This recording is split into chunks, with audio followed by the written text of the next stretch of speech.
1 Samuel 23. When David was told, "Look, the Philistines are fighting against Keilah, and are looting the threshing floors," he inquired of the Lord, saying, "Shall I go and attack these Philistines?" The Lord answered him, "Go, attack the Philistines, and save Keilah." But David's men said to him, "Here in Judah we are afraid. How much more then if we go to Keilah against the Philistine forces?" Once again David inquired of the Lord, and the Lord answered him, "Go down to Keilah, for I am going to give the Philistines into your hand." So David and his men went to Keilah, fought the Philistines, and carried off their livestock. He inflicted heavy losses on the Philistines, and saved the people of Keilah. Now Abiathar, son of Ahimelech, had brought the ephod down with him when he fled to David at Keilah. Saul was told that David had gone to Keilah, and he said, "God has delivered him into my hands, for David has imprisoned himself by entering a town with gates and bars." And Saul called up all his forces for battle, to go down to Keilah to besiege David and his men. When David learned that Saul was plotting against him, he said to Abiathar the priest, "Bring the ephod." David said, "Lord God of Israel, your servant has heard definitely that Saul plans to come to Keilah and destroy the town on account of me. Will the citizens of Keilah surrender me to him? Will Saul come down, as your servant has heard? Lord God of Israel, tell your servant." And the Lord said, "He will." Again David asked, "Will the citizens of Keilah surrender me and my men to Saul?" And the Lord said, "They will." So David and his men, about 600 in number, left Keilah and kept moving from place to place. When Saul was told that David had escaped from Keilah, he did not go there. David stayed in the wilderness strongholds and in the hills of the desert of Ziph.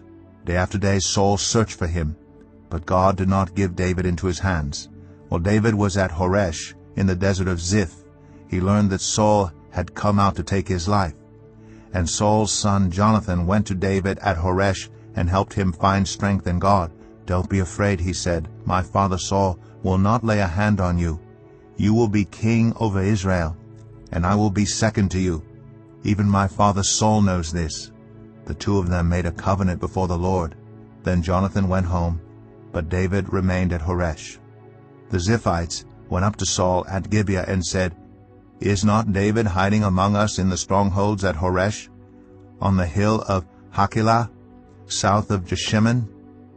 Now your majesty, come down whenever it pleases you to do so, and we will be responsible for giving him into your hands." Saul replied, "The Lord bless you for your concern for me. Go and get more information. Find out where David usually goes and who has seen him there. They tell me he is very crafty. Find out about all the hiding places he uses and come back to me with definite information. Then I will go with you. If he is in the area, I will track him down among all the clans of Judah." So they set out and went to Ziph ahead of Saul. Now David and his men were in the desert of Maon, in the Arabah south of Jeshimon. Saul and his men began the search, and when David was told about it, he went down to the rock and stayed in the desert of Maon. When Saul heard this, he went into the desert of Maon in pursuit of David. Saul was going along one side of the mountain, and David and his men were on the other side, hurrying to get away from Saul.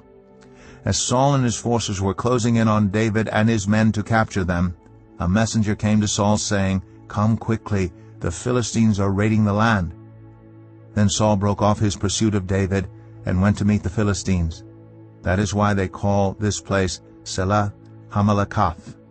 And David went up from there and lived in the strongholds of En-Gedi.